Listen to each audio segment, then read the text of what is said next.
सैया के घर अपना खुश रही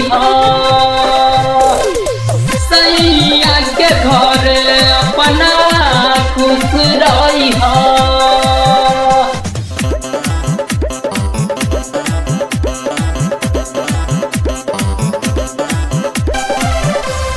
रह गइल अधूरा अपन प्रेम कहानी।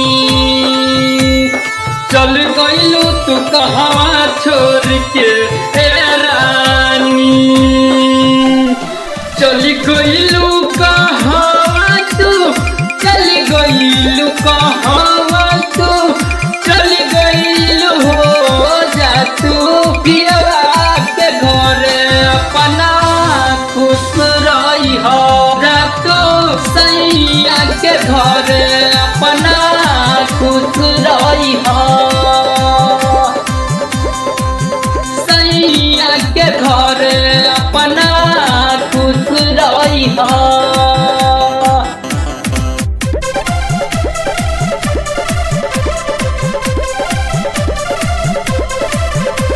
अपना दिल के रानी तो के महनी ले हो हम जहनी ले हो।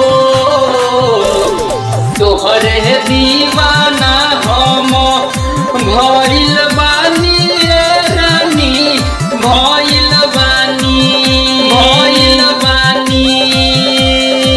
हम तोहर के कतना मानिले हो, हम जान से बढ़ के चाहिए हो।